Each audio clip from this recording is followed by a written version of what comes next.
Alright, here's a quick video showing how to fix an issue I got here where I got this nice stainless steel or brushed vent cover, and you can see it's loose. See that? I couldn't find one that was the perfect size, so the hole a little bit bigger than the vent cover. So what we're going to do is we're going to fix that real quick. Alright, for this first part, all you're going to need is a couple tools, a tape measure, a nice sharp carpenter's pencil, and something to write on. I'm using a piece of cardboard.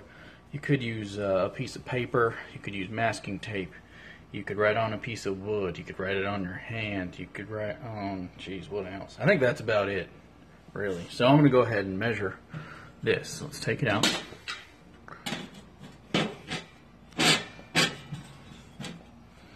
Okay, so I'm mostly concerned with the width going this way.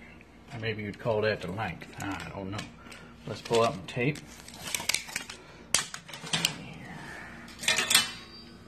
Alright, so that's lining up at, what you say, they're just about 11 3/4.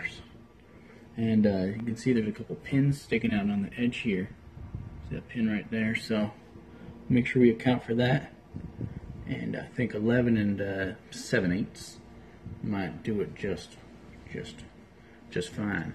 So let's write down our first number here. All right, let's show you here. 11 7/8. Okay. Let's measure the inside opening here.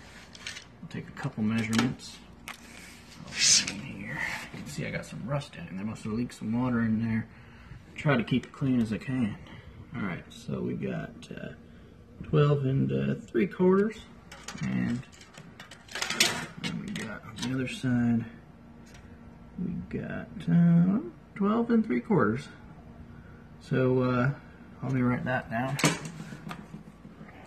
12 3/4. Got a little ant crawling around there. I don't really appreciate that. He's right, let me show you. Right there, a little guy. Okay. Alright, so here's a little math lesson for y'all. You can see I got 11 7/8, 12 3/4. I need to find out the difference between the two, but they're in different fractions. So I went ahead and converted 3/4 to eighths, and we get 6/8. Okay, so 7/8 to 6/8, that's going to be another 7/8 to get there, right? So 7/8 over 2, basically, you get 7/16. So what you can do to half this easy is you just double the denominator. So 7/16 is half of 7/8. You see how that works there?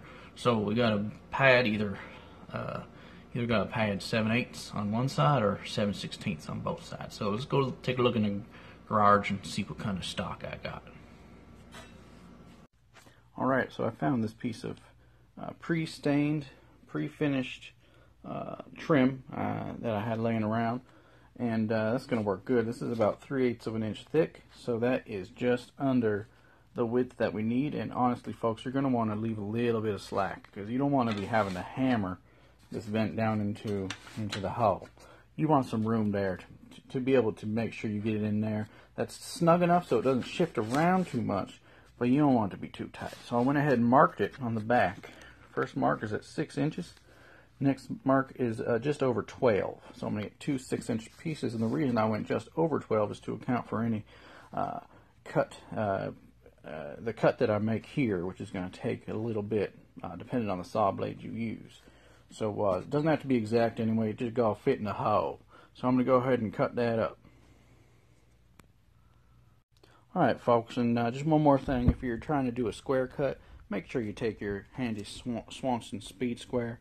This is a great square, multi-purpose, and you can go ahead and line it up and make your line nice and straight along the edge of that Speed Square right there. So I'll go ahead and do that for both and go ahead and cut them up. Alright folks, I got my pieces cut here, and you can see they fit pretty nice in there. Put one on each side. And basically what I'm going to do, hey, quiet down over there please. Okay. Alright, sorry about that, folks. What I'm going to do is use my nail gun here. This is a Ryobi Airstrike 18 volt lithium powered. Very nice. I got these nails right here. We're going to drive right in. Just a couple just to hold it in place. Nothing crazy. Alright, I'll go ahead and do that now. Alright, folks. I went ahead and got that nailed in there. Just 2 little nails, one on each side. And did the other side as well.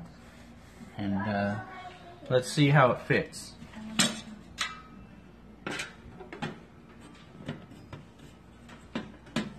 Yep, that's much better. I can't really slide it too much one way or the other. So that's it. That's how you do it, and that's a perfect job. See ya.